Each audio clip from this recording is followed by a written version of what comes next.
tole obboleeyyan marii teenyetti humna gaa'e daqiiqaa 15 irratti deemaa jirra gaa'e kun homaa miti. Kanaaf haalli sagantarra jirutti namni amma itti aanee dubbatu Dr. Daggafaadha.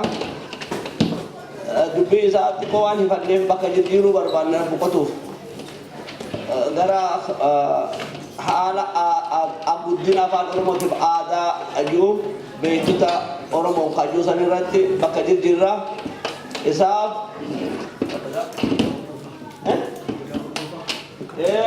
Dr. Kabbadaa Hordofaa nu barsiisaa jechuudha.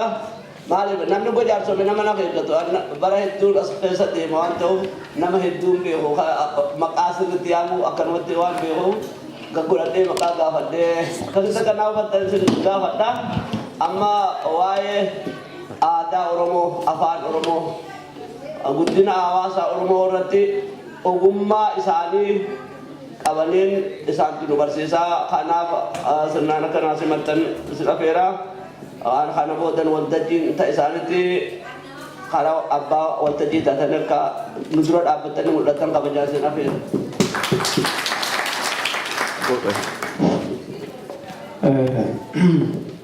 Carraa fuula keessan duratti dhiyaatee dubbachuutiif baay'een gammadaa carraa kana waan laattaniif bara dheeraadhaaf utuun dubbatinan ture. Biyyanatti hin dubbanne biyyatti hin dubbataa ture haasaan waan akka babbaddeeti natti fakkaata. Kamiifuu qophee kun dhiyeessa hanga ammaatti qubsuma Oromiyaa beeknaa tarii baay'een keenya Oromiyaa beeknaa qubsuma Oromoo garuu tarii warra hin beeknee fi achirraan jalqabaa. Akkuma asirratti arginutti qubsumni Oromoo biyya Itoophiyaa jedhamtu keessa bakka amma kaartaa kanarratti arginu hedduudha. Achiis gadi darbee Keeniyaa hamma Indian Ocean jedhamu irratti adeema. Afaan Oromoo egaa asii jalqabaa jechaadha. Indian Ocean bira warri jiranii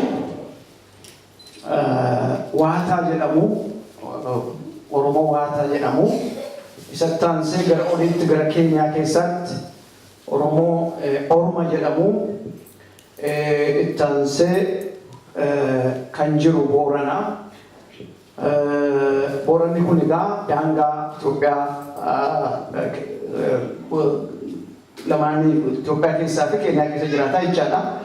Inni hafe egaa Itoophiyaa keessa jira. Qubsumni Oromoo ammaa kana kan amma beekamu kan biraa Somaaliyaadha. Somaaliyaa keessa tarii baay'een keenya Oromoon akka inni achi qubatee jiru hin beeknu ta'a. Akkuma amma asirratti argitanii Keeniyaadhaaf Itoophiyaa Somaalee keessa akka pookeetitti jiraatu achirratti barreeffamee jira. Oromoo jedha. Gadis bu'ee Indiyaan Ooshinii bira Oromootu jira. Egaa kun qubsuma Oromoo awaa xiqqoo akka hubannuu fi mata dureen koo kana miti. Mata dureen koo aadaa afaanii fi misirriidha. Aadaa afaaniif guddina hawaasa tokkoo jedha. Mata dureen kun bal'aadha. Aadaan eessatti jalqabdanii eessatti akka xumurtan ibsuudhaaf xinnoo nama rakkisaa. Garuu qabxii gurguddaadha jedhee waan yaaduudha kanan kan irratti dhiyeessu. Afaanni akkuma beeknu afaan saba tokko afaan sabni tokko ittiin wal quunnamnuudha. Afaan saba tokko ittiin beekamuudha. Guddinni hawaasaatiif guddinni hawaasaa lamaan kan irratti rarra'a jechaadha. Aadaadhaaf afaan irratti rarra'a.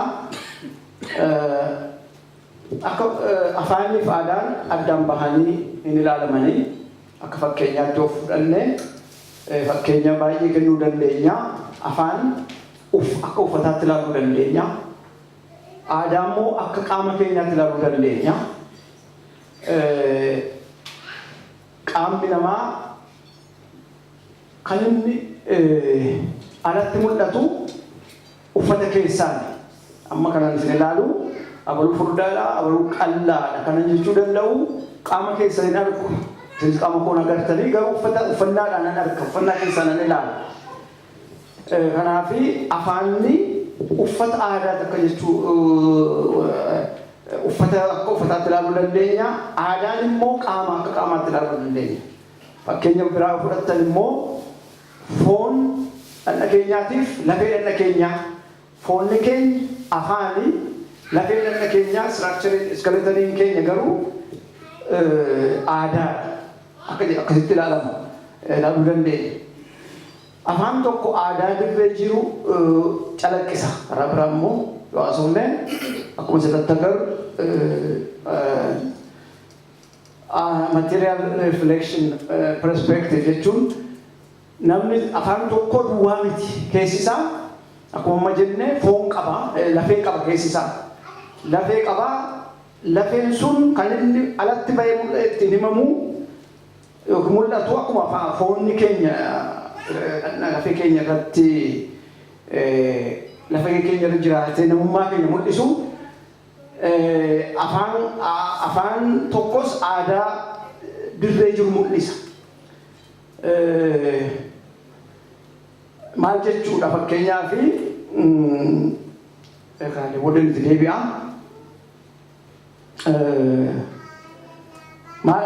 Guddinni sabaa guddinni aadaa yookiin immoo guddinni aadaa guddina sabaati. Lamaanuu walii wajjin adeema. Yoo foon hin qabnu ta'e, yoo lafee hin qabnu ta'e, foon irratti marguu hin danda'u. Akkuma kana yoo material culture hin qabnu ta'e yookiin immoo aadaa dirree irra jiru hin qabnu yoo ta'e, afaan hin qabnu jechaadha. Namni egaa kan ittiin madaalamu maal inni qabeenya aadaa dirree irra jiru, aadaa ijaan mul'atu, afaan isaatiin ibsuudhaanitu saba tokko jedhamee adda bahee mul'ata jechaadha. Kanaaf guddinni aadaa guddina afaan irratti calaqqisaa jechaadha. Fakkeenya fudhannee amma biyya kanaa jechoonni cabbii waa'ee cabbii ibsan baay'eetu jiru. Afaan Oromoo kanatti yookiin immoo afaan Ingiliffaatti. Afaan keenyatti garuu cabbii bifa tokko duwwaadha qaba sababa ta'eef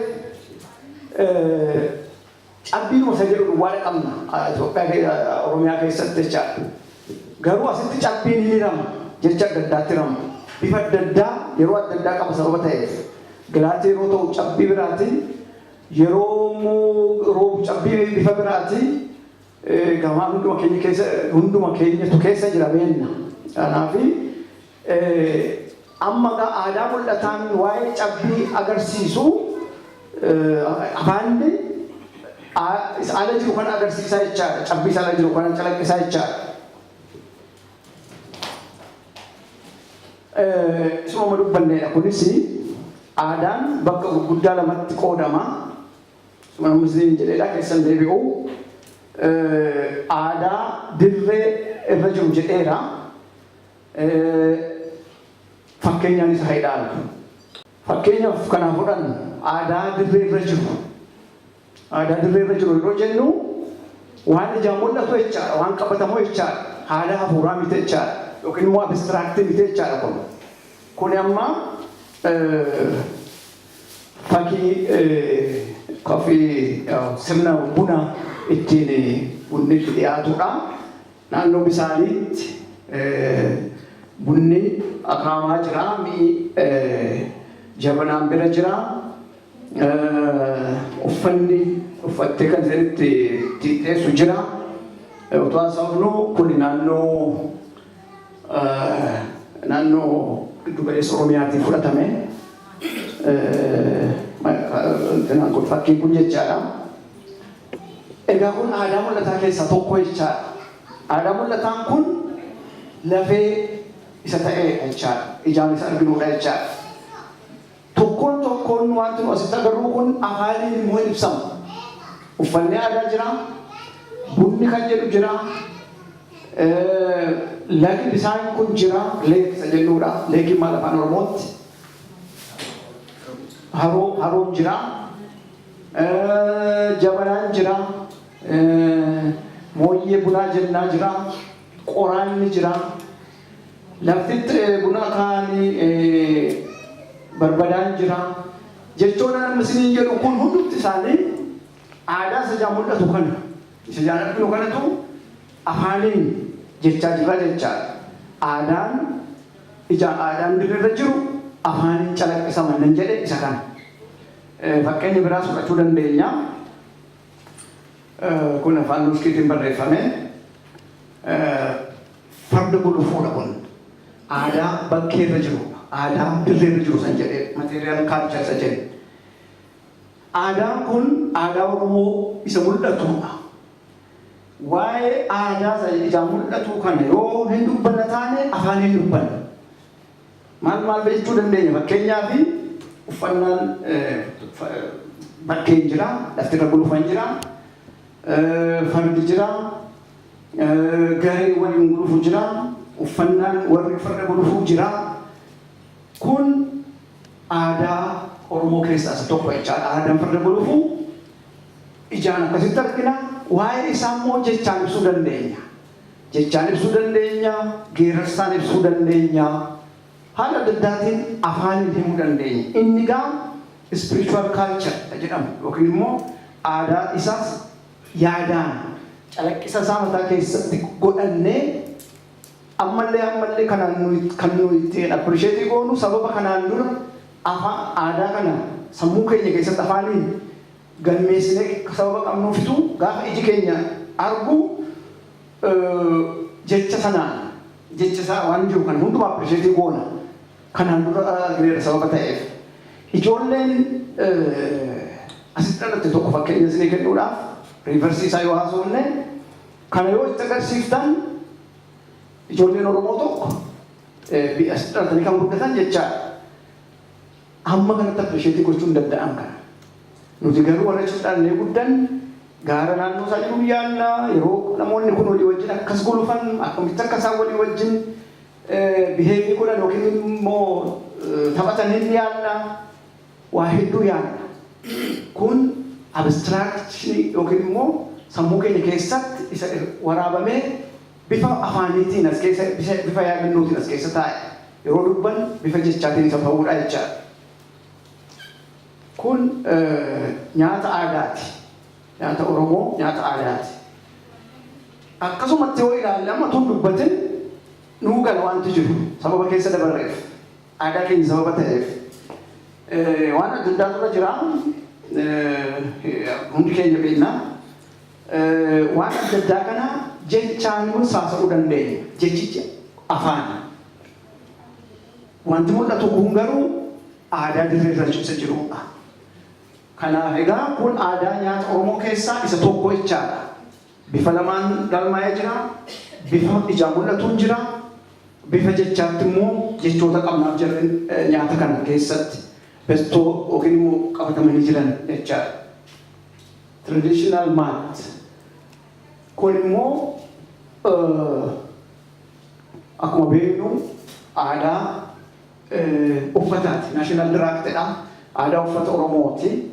Fakkeenya adda addaa kaasuu dandeenya. Kun akka fakkeenya tokkootti itti dhimma ba'a. Kun akkuma sila jennee kunis adda miti uffannaa yeroo dhaadannoo yeroo ayyaanaa uffatamee uffannaan kun ittiin boonnuudha. Ittiin sabummaan keenya nutti dhaga'amuudha. Hundi keenya waan beeknuuf irraan oolu. Kun immoo aadaa uffannaa kan dubartootaati. kan ijoollee durbaatu keessumatti uffata. Amma asirratti waa hedduu ilaalla. Wanti namni Oromoo tokko namni achitti guddate tokko biyya isaa sana keessatti guddate tokko yeroo argu garaan isaatti nahuudha. Maaliif itti nahaa? Ijaan argee of yaadni isaa isa keessa jira. Sabni sun yeroo kana uffatu akkamitti akka ittiin boonu yaadataa jechaadha. Kunis aadaa saba tokko aadaa keenya jechaadha. Aadaa uffannaa keessa aadaa uffata dubartii agarsiisu jechaadha. Kun immoo qabeenya uumamaati. Kunis aadaa ijaan mul'atudha. Qabeenya uumamaa kun laga Abbayyaati. Naannoo Tuulamaa jira jechaadha. Daangaa Tuulamaa fi daangaa biyya Gojjam gidduu jira. Kunis aadaa mul'ataadha. Qabeenya naannooti. Qabeenya naannoo aadaa qabeenya naannoo keessaa tokko jechaadha.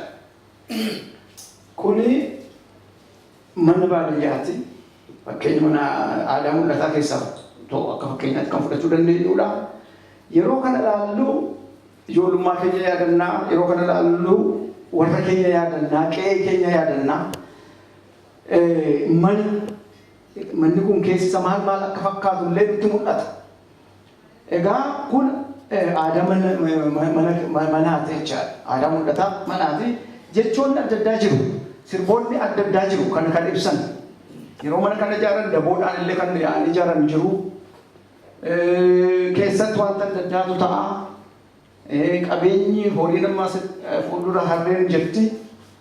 Kun hundumti isaa bifa aadaa keenya mul'isaa jechaadha. Aadaa qabatamaa, aadaa dirreerra jiru. Walaloo waa'ee mana jirrii fakkeenyaaf daboodhaan hojjechuun aadaa hafuuraati yookiin immoo spiritual culture isa jennuudha. Waa'ee manaa kana ibsa jechaadha. Muuxannoo mana ijaaruu irratti qabnu karaa afaanii weedduudhaan walaloo adda addaatiin walii wajjin hojjechuu akka fakkeenyaatti yoo kana qoranne argannaa jechaadha. Waa'ee mana ijaaruu fiizikaalii kan argina, spirituaalii wanta waa'ee mana ijaaruu irratti walaloo jiru sirba jiru adda addaa hin arginaa jechaadha.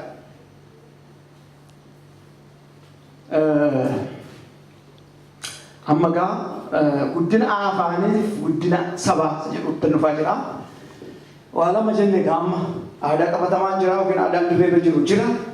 Aadaa dirreerra jiru sana immoo wanti ibsu afaan. Afaan bifa adda addaatiintu caaseffama. Bifa jechaatiin caaseffama. Bifa mammaaksaatiin caaseffama. Bifa walalootiin, bifa duriitiin, bifa sirbaatiin. Amantii ibsuudhaan hundi kun aadaa isa dirreerra jiru sana mul'isa.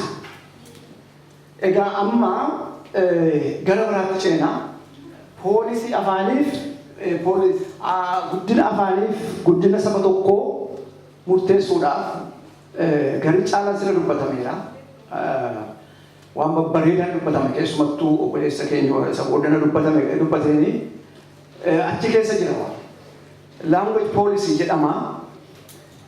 Poolisii afaanii baafachuu barbaachisa. Aadaa mul'ataa kanaaf yookiin aadaa dirreerra jiruuf aadaa hafuuraa keenya kabachiisuuf poolisii pilaaniingii waan jedhamutu jira jalqaba. Poolisii pilaaniingii keessa waa lamatu jira, waa gurguddaa lama jira. Language planning and language planning fi corpus planning waan jedhamu jira. Language haaldureewwan poolisii afaanii language planning keessatti inni jalqabaa biyya yookiin afaan ofii seeraan mirkaneeffachuu. Afaan bakka keessatti dubbatama. Afaan aadaa bakka jiru tokko ibsa. Kanaaf waa'ee afaanii dubbachuudhaan dura afaanni sun bakka itti dubbatamu mirkaneeffachuu barbaachisa. Aadaan inni ibsu sun bakka inni keessatti itti practice ta'u mirkaneeffachuu barbaachisa. Kun amma politiksii jechaadha. Isuma sirra dubbatamaa turedha.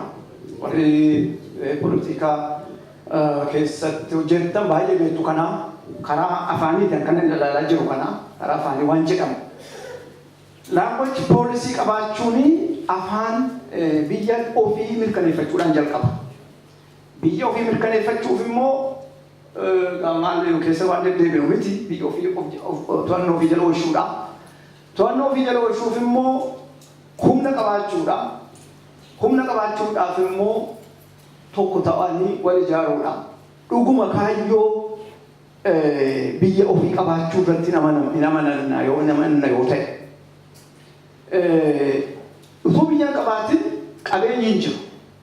Qabeenyi afaan sana corpus planning isa jedhu itti ofinne corpus planning afaan amma waa'ee isaa dubbataa ture kana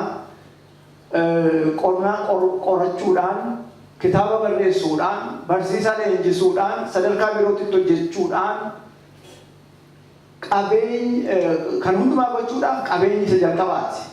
Qabeenyi immoo eessa keessa jira? Ispeesii keessa jira. Ispeesiin sun biyya. Utuu biyya qabaatin qabeenya qabaannu utuu qabeenya qabaatin immoo afaan isa aadaa yookiin immoo isa aadaa qabatamaa jenne sanas haa ta'u isa revelation isaas haa ta'u isa kabachiifachuu guddifachuu hin dandeenye.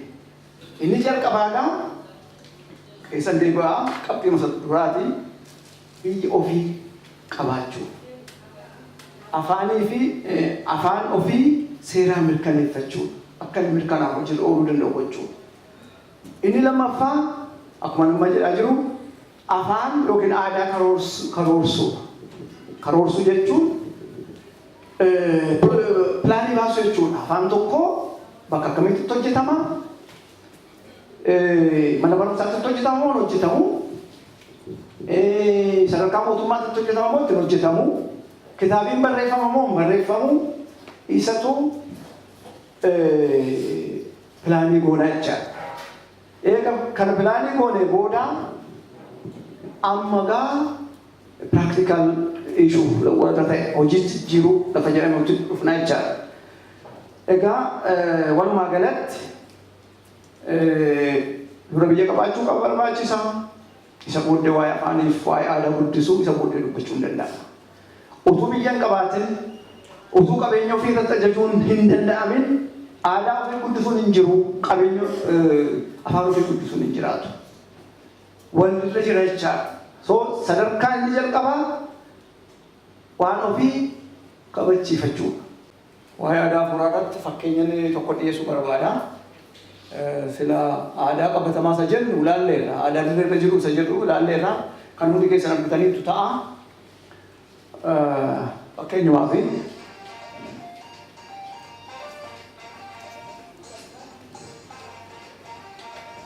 eega inni raawwatee boodan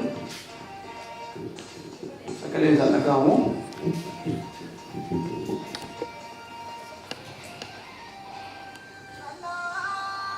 Sagalee isaan dhaga'amu.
kanan kana fedee fi aadaa dirree jirsa jedhu agarsiisee ture aadaa fuuraa yookiin immoo spiritual culture isa jedhu isa akka fakkeenyaatti akka ilaaluufanii egaa itti galli waraqaa kanaa yookiin yaada nama dubbadhu afaaniif aadaa qabna. Afaaniif aadaa kana kunuunsuuf maal gochuu qabna isa jedhu isarratti akka xiyyeeffannu barbaada. Afaanni akkuma sila jennee qabeenya keenya waan qabnu mul'isa. Hafuuraan isa ta'u, ijaan waan arginu isa ta'u. Aadaa afaan kana guddisuu fi achumaanis immoo aadaa keenya guddisuudhaaf maal goona isa jedhudha. Nani walgahii kana irratti kaasuu barbaadu. Maal gochuu qabna? Ifa manaa godhaati yeroo baay'ee lippi sarviisiidhaanitu wal geggeessaa jirra natti fakkaata. Afaaniin gaarii haasofnaa isa booddee haree jireenyuma isaa jiraata. Dhuguma haasofna yoo ta'e hojii nama hin jirretti wal ho'isuu nama tokko hin fedhu.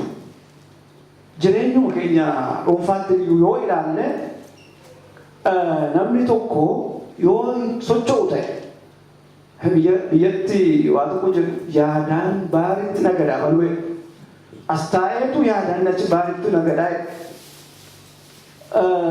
yoo hin socho'amu ta'e lippi sarviisii maluwaadhaan asitti yerootiskii taanee yookiin wanti yerootikaalii wanta gaggaarii dhiyeessine yoo hin jiraanne taane deebinee jedhaanuma jiraanna malee wanti socho'u hin jiraatu.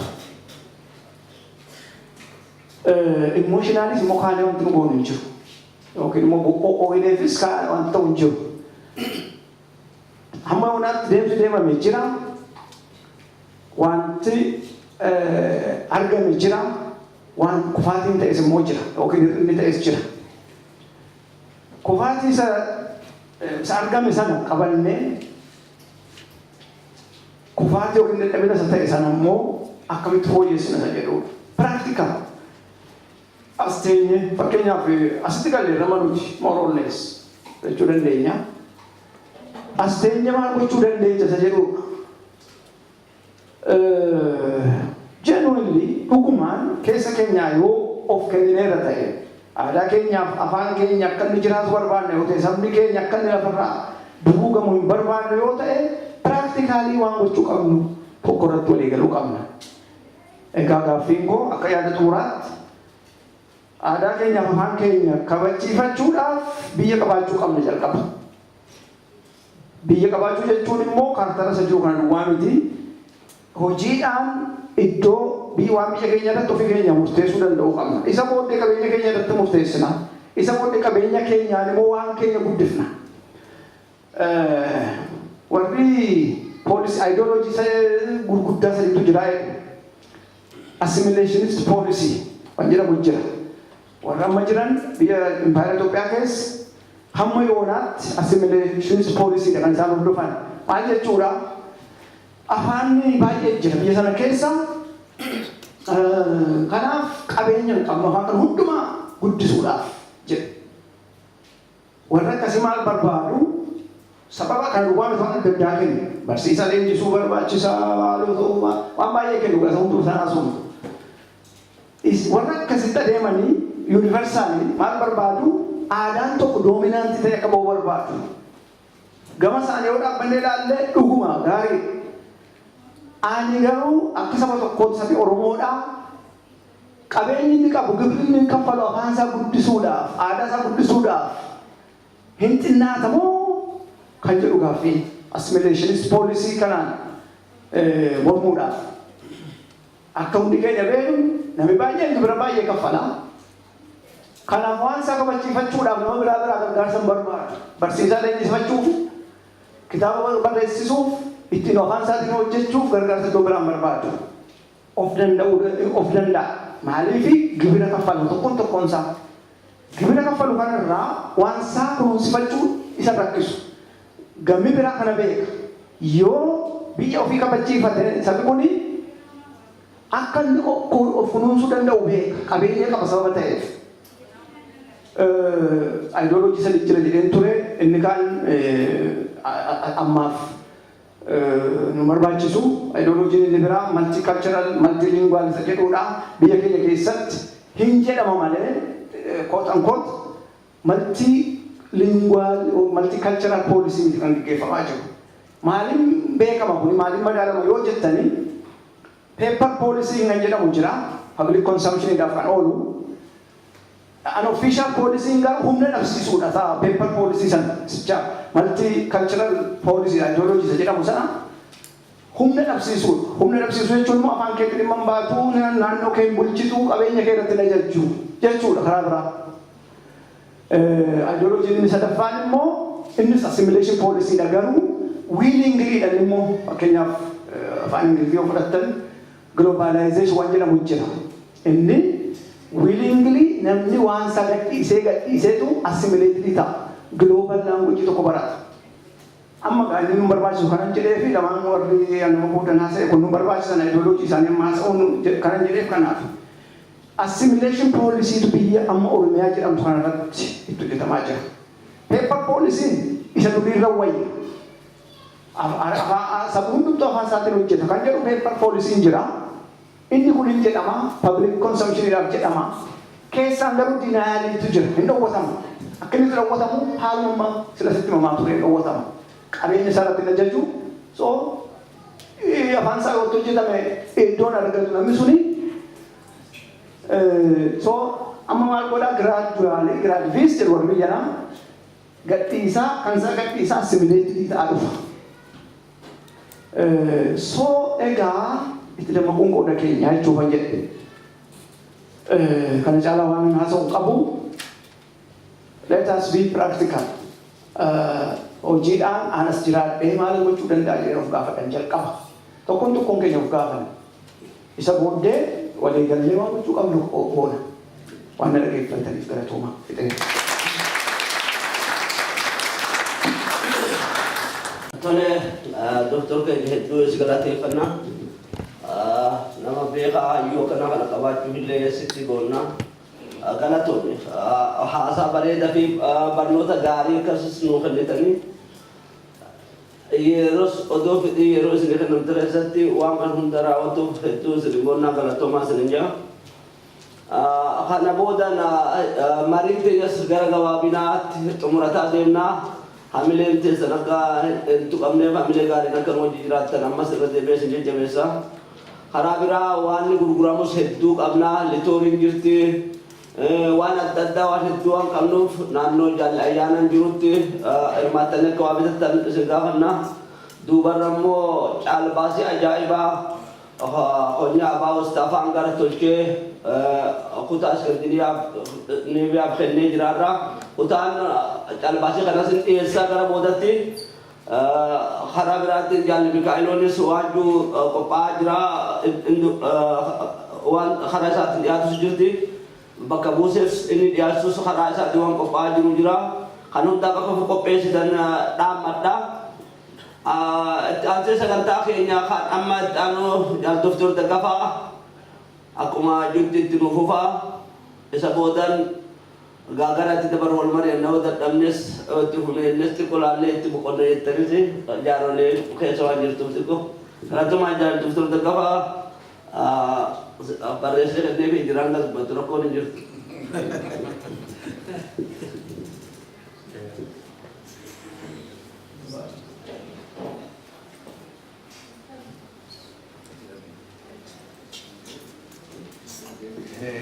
Galatoomee jaalle abbaa galaan jechuun Muhammadii warri biyya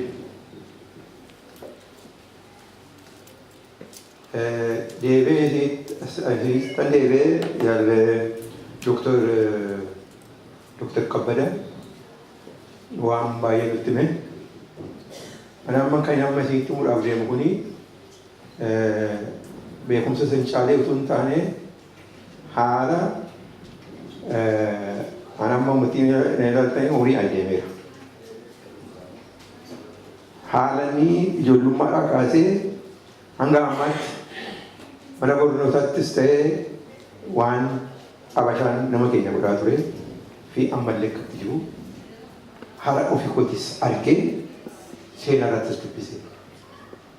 Haalli inni duriitii fi inni ammaa kun wal fakkaataa moo waliin fakkaatu kan jedhu isin dura kaawwan isin duratti haasa'awan kan. Isa dura waan Dr. Kabbadaan jedhe keessaa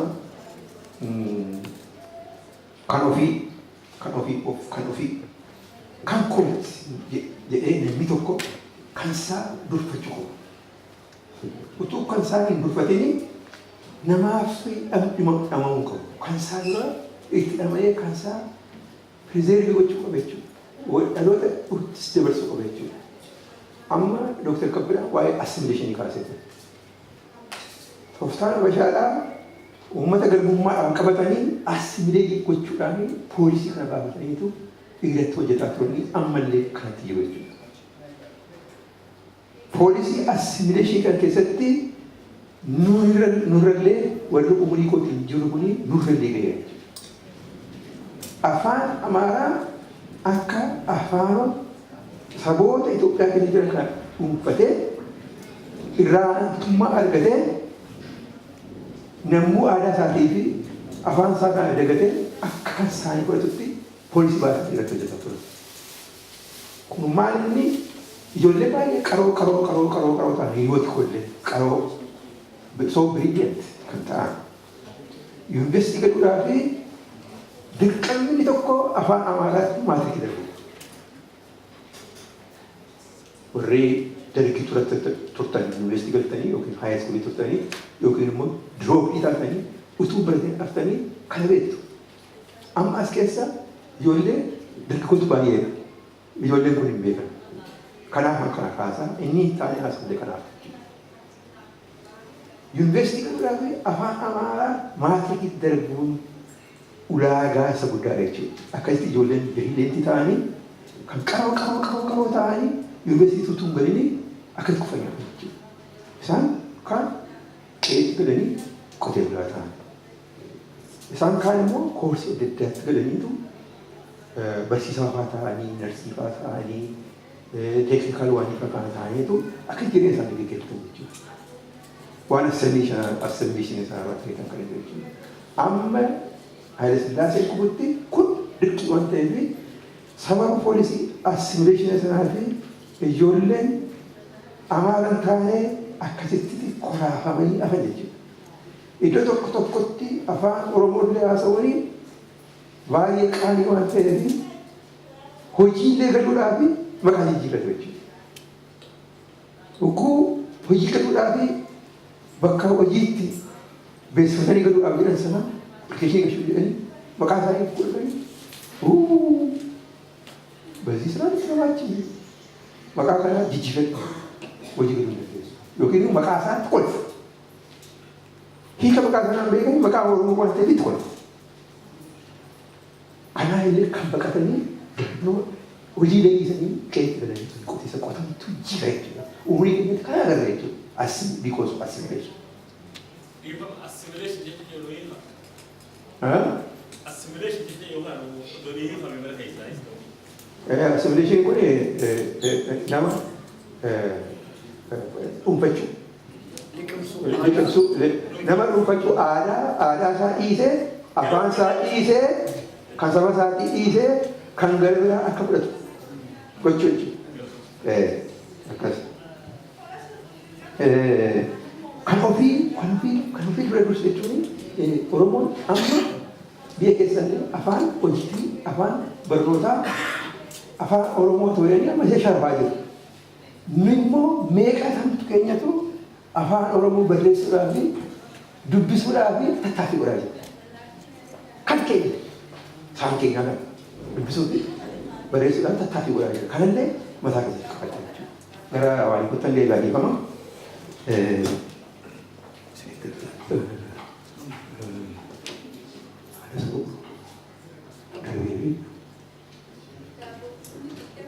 haala saba Oromoo dabree fi ammaa haala dhaawataan ta'e duraa kaasee miliik durayyuu achi kaasee dhaawataan saba Oromoo irra waan gahaa ture Oromoo isi waan ol godhaa ture dhaawataanitu waan taa'aa turetu jira jechuudha.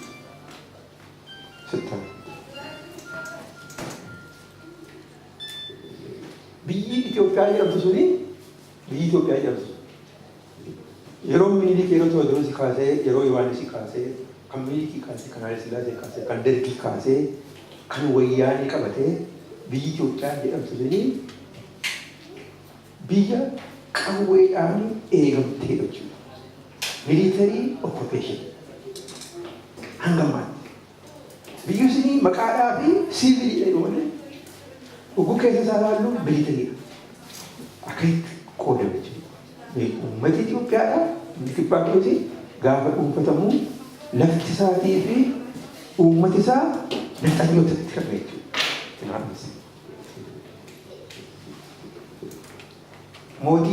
Mootiin nugusaa gubbaa jira. Kan isa gajjajaa jiru Biteewwadda Raas Feetoraabii Qanyaammash Giraazmaash Barambaras, Balsha, Koro, Balaba, ini akaitti sirna isaanii diriirfataniitu isaan kun maqaan isaanii akkasa ta'u malee militariidha. Militariidha hundi isaanii. Militariidha. Feetoraalii jechuun isa dura weerara jechuudha. Daycha asmaach jechuun kun immoo asmaach jechuun militariidha jechuudha. Akkasitti hidhan jechuudha. Biyya Itoophiyaa sana biyya Oromoodhaa akkasitti hidhataniitu uummata isaa wajjin hidhatan jechuudha. Uummatichi maal ta'a? Garba ta'eetu jara kanaaf hojjetee galcha jechuudha. Isaan kun ta'aniitu uummata to'atu sirna diriirfatan sana uummata to'atu jechuudha. Naftanyooti akkasitti dhuunfataniitu kan immoo dhalootaan Oromoo ta'anii waanitti kennanii muuda ture jechuudha. Akkuma kan isaanii Dajjaammaashii godhu fakkeenyaaf fudhatanii Dajjaammaashii maqaa keessatti naqataniitu jijjiiraniitu Dajjaammaashii godhu Feetoraalii godhu akkasitti akka kanaatti ka'aniitu Oromoo akka sirna isaanii sana poolisii isaanii sana hojii isaanii oolchuu ajajatti kennu. Gubbaa kana jiru gosa kan gaarraa argaa immoo warra naftanyoota hayraan kan gosatti naanna'anii jiranidha. Warri biyya keessaa immoo dhuunfatanii jiranii warra dhaloota keessaa ta'anii akka isaan itti akkanaan jiraatan godhaniitu jireenya miidheessaniitu uummata isaanii akka isaan cunqursanii jiraatan gochuu jechuudha. Sirna jechuudha. Sirna waraanaa militarii poolisii akkasitti kaa'ataa turan jechuudha. Kun deemee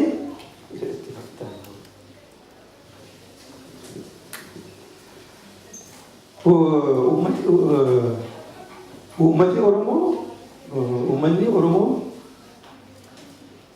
uummati kibbaa lafaa wajjin jara kanaaf hiramaniidhaan haasa'ee irra dabarsa.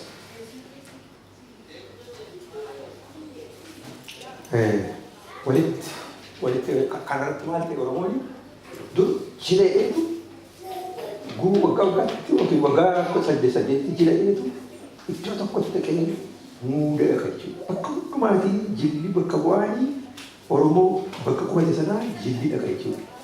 Inni kun eega uummata yeroo booddee hin hafe. Kun maal fidee Oromoon akka walitti dabarsinee akka waliin dhufee mari'annee godhaniitu kutaadhaan hiran jechuudha. Akka isaanii mijatutti hiran jechuudha. Oromoo yeroo sana kaasee ol dhaqachuudha. Wal raaffachuudha jechuudha. Gaadheeraadhaan. Kanaaf murtiin sadarkaa tokkoffaa baradhu kan yeroo sagaalinyaa jedhamu. Kan afaan gaalinyaa haasa'u naannaadhuma dhalatte sanaa fi konyaa sana irratti fakkaata malee iddoo garaagaraa kan jiru akka Oromoo ta'e hin beeku. Garuu ji'oogiraafii irratti murtii barannu kutaalee hundumaa baranne jechuudha. Harargee keessa akka Oromoon jiru hin beeku, Arsii keessa akka Oromoon jiru hin beeku, Shawaa keessa akka Oromoon jiru hin beeku. Ugguun haa iskuulitti galuu ukkuu bakka adda addaa walitti dhufnu akka Oromoon guddaa ta'e bareechu. Inni kun egaa mana barnootaa akkasitti walitti dhufe dabalee utuu akka doofummaa duraa sana ta'e uummata Oromoo illee kun poolisii isaanii akka waliin raaffatee isaan cunqursanii bitan barbaadan jechuudha. Suuraa kana jedhu akka alagaatti wal ilaalu maqaa adda addaatti moggaasu kutaa sanaan maqaa adda addaatti moggaasu sirba murtii isaanii isaanii Dr. Kabbaleen jedhee yeroo Haayile Sillaasee sana sirba Oromoon sirbu bakka itti sirbu sana maal jedhu የወለጋ ብሔረሰብ የሸዋ የሰላሌ ብሔረሰብ የጂማ ብሔረሰብ የሀረርጌ ብሔረሰብ የአርሲ ብሔረሰብ jedhaneetu ቲቪ irratti beeksisa ህብረትን ይቀደሙ ማበጀቱ ያደረገ ብሔረሰብ ሄዶች ሰባዊ ደጭ አከነሞ ከስቶ ፍላለት ከኮለደች ኦሮሞን ገሩ አካ ሰባት ማለት akka saddamtii isaan kan jiraniitu jechuudha. Kanaaf namni Oromoon iddoo adda addaa akka alagaatti ol ilaala. Akka alagaatti ol ilaala jechuudha. Utuu kanaan jiru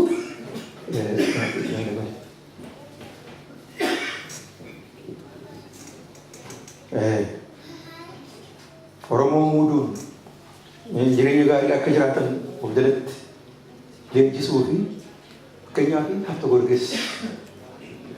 Tagorgis mutti Haayile Sillaasee abbaan Miniliki mutti guraagee qabachuudhaaf jedheetu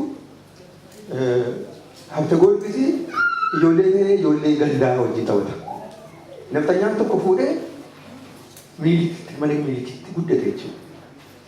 Aadaa Minilikiin aadaa masaraa mootummaa Minilik sana baay'ee guddate jechuudha. Akkuma ijoollee baddanaa ijoollee Oromoo daddaa kan ilaalle aadaa biyya kanaa fudhatee guddatu jechuudha. Akkaataa itti jiraatanii akkaataa goonillee gaafa waggaa 18 guutanii akkaataa goonillee jiraatan akkaataa jiraatanii akka itti barsiifamaniitu aadaa Oromoo fudhatanii guddatan jechuudha. Ijoollee kan itti guddatan kana deebitee aadaa Oromoo qabsiisuudhaaf baay'ee rakkoodha. Hafta Oromoos akkasii baay'isaan baay'isoo akka ture abbaa hafta Oromoos dinagdee yookiin qusee dinagdeedhaan aadaa sanaan guddateetu akkuma isaanii ta'eetu isaanii fi gumaachaatti jechuudha. Isaanii tajaajilaatu jechuudha. Akkasitti Oromoo warra kaaniif akka jireenya gaarii akkatti tolu godhaniitu uummata isaanii akka isaan miidhan gochiisan jechuudha. Akkuma kaleessa jedheen ture. They make the oppressed to oppress the oppressed. They make the oppressed to oppressed. Berarti nemu ofisan itu cungkorfamaa turetu fuudhanii aadaa isaa agarsiisanii akkaataa itti sirna isaanii sana gochiisaniitu deebi'anii uummata keessaa dhalatanii cunqurfamaa jiru sana akka isaan cunqursan godhan. Kuni Oromoo irrattis calaqqiseera. Tinadota. Bakka fincilii jirutti bakka fincila isaa dhaamsuudhaa fi jeneraalota Oromoo ergu nama Oromoo itti ergu inni dhaqeetu wajjin haasa'itu yoo kana goote yoo madhaamsanii nugusichi kana isinii godhan jedha akka itti goomseetti dhaamsa jechuudha. Fakkeenya kan walloodha kanas asanii aammeedhaan geggeeffame sana jeneraalota Oromoo itti erganii isa erga dhaamsanii booda nagaa eeggamuu sanii booda warra yeroo isaa fincila kaasanii fayyisanii bitan jechuudha. Addunyaa sana keessatti jechuudha. Walloo keessatti. Kan baalees kanuma jechuudha. Yeroo waa qofaa fincila kaasanii mirga isaaniitiif jedhanii mirga Oromootiif jedhanii fincila kaasan sana itti marsanii jeneraala Oromoodhaan itti erganiitu qabeenya kaas keessa jechuudha. Oromoo akkasitti godhaaf. Fincila ka'utti itti fincila qabsiisu. Yeroo dargii hangi tokko mirgi deddeebitee lafi deebi'ee baala faatiif ta'e yeroo duraa sanaa kan jijjiiramteetu akkuma yeroo Haayile Sillaasee yeroo biyyi sanaa giraamaash qanyaamaash feetiraalii sun hafeetu militarii warra dargii ta'anii fi warra isaan hojjechuutu militarii fuudhaniitu kutaatti bulchaa godhan jechuudha. Isti militarii jechuudha. Ammas militarii maal bitama jechuudha. Hangi tokko wayyee mirgiin kaan immoo hin dhabame utuu kanaan jiru dargiin muraaf. Dargiin kufee warra amma dhufan kunis immoo tooftaa isaanii tooftaa Yohaannisiin kan waan beekanii fi Oromoo hiriibitii kan jedhu mirga adda bilisummaa Oromoo qabsoo bilisummaa Oromootiin uummata Oromoo argatee irraa shaakuu jalqabu jechuudha. Tooftaan ammaa kun immoo Oromoo keessatti caasaa gadi diriirsaniitu tikaan akka Oromoon ol to'atu akka Oromoon ol shaqu malesirraa kaasee amma gara gandaatti garee fi gootii jedhamee akka itti akka namni ol shaqu godhaniitu maqaadhaa fi Oromootu bulchaa jedhu hojiidhaan garuu Oromoo bulchaa jiru. Yoo Tigreen ajaja kenneen malee wanta achitti hojjetamu takkaan ta'u. Waan Tigreen ajaja kennitu irraa yoo maqanii hojjetanii malee dhaabame jechuudha. Maaliifi aabootu si keessa jiran. Aabootu si keessa akkasitti haasa'aa jira malee isin miti yoo isaan ta'anii waan tokko kaasanii kunneen gaaffii aabootu malee keessa miti. Aabootu as keessa galeetu arraba aabootiin haasa'aa jechuudha. Sababa barbaadanii yookiin hojii raayuu yookiin malee dhaabbachuu yookaan biyyaa hojjechuu. Tooftaa asirra jechuudha. Garuu murtiin namni gaafatu dippiloomaasii namni gaafatu namni gaafatu Oromoo bulchaa jira. Isaan tokko bulchaa jira. Kanaaf wal fakkaataa waa'ee Itoophiyaa inni dura waa'ee saba Oromoo inni duraatii fi inni ammaa kuni bifa jijjiirataa dhufe malee wal fakkaataa. Kanaaf kan keenya Dr. Kabbalee kan ofii dhuunfachuudha, afaan ofii guddifachuudha, aadaa ofii guddifachuu fi biyya qabaachuu nama dhala, qabeenyaa ofii tajaajiluu nama dhala, kana gochuudhaaf humna ta'uu nama dhala. Akka kan taaneef tooftaa adda addaa Oromoo keessa galtee waan argattuuf isa kana. Ilmaan adda addaa dhalatan kanallee aadaa Oromoo, afaan Oromoo akka hordofanii Oromiyaan sagan maal akka taate akka baratanii fi ijaaramuu qabna. Kanaaf kun akkan diskashiidhaaf yookiin mari'achuudhaaf keessumaa ijoollee yaangee maddan jiran kana dhaloota dhufu kana itti gaafatamummaa waan qabanii fi kanaaf isinii fide isin caalaa beekumsa kan addee. Ittaan dura taa'anii kutaa immoo silaa warra shanii kana namni tumursa hin jiru namni waan hin taane jiru dhiibbaa nama dhufatti hin goone jiru amma bitadheeraa fayyaa ta'a.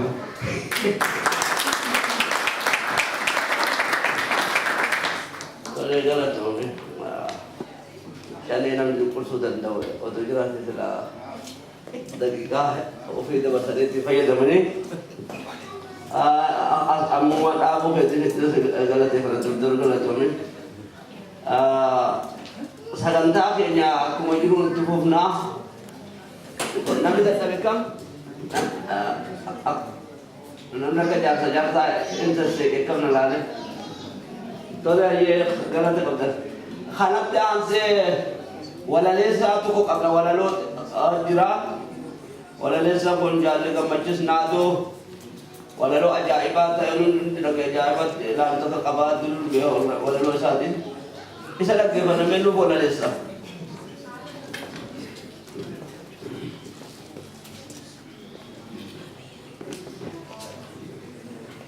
तो ले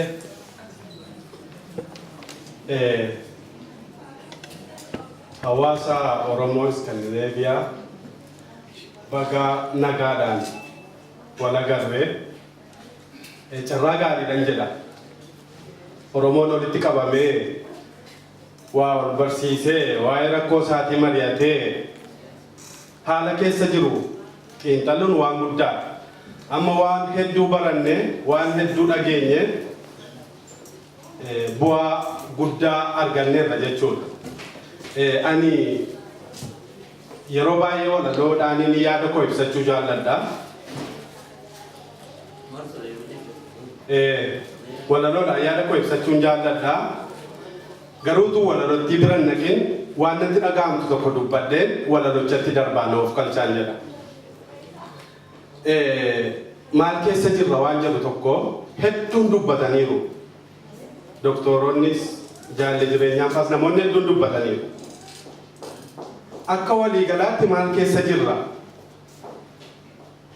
Akka nuti warra baqannee daayispooraa jirrutti immoo maalitti jirra? Uummati Oromoo maal keessa jira waan jedhu yaadachuun dirqamuma keenya. Uummati keenya maal keessa jirra? Yookaan nuti immoo maalitti jirra? Mee nuti maalitti jirra? Wal gurmeessinee uummata keenyaaf yaadaa jirra moo? Caccabnee ol facaafnee aadaa jirra? Kun gaaffii hundumaa ta'u. Wal gurmeessinee saba tokkicha biyya tokkicha sama dubbatamaa ture afaan tokkicha aadaa tokkicha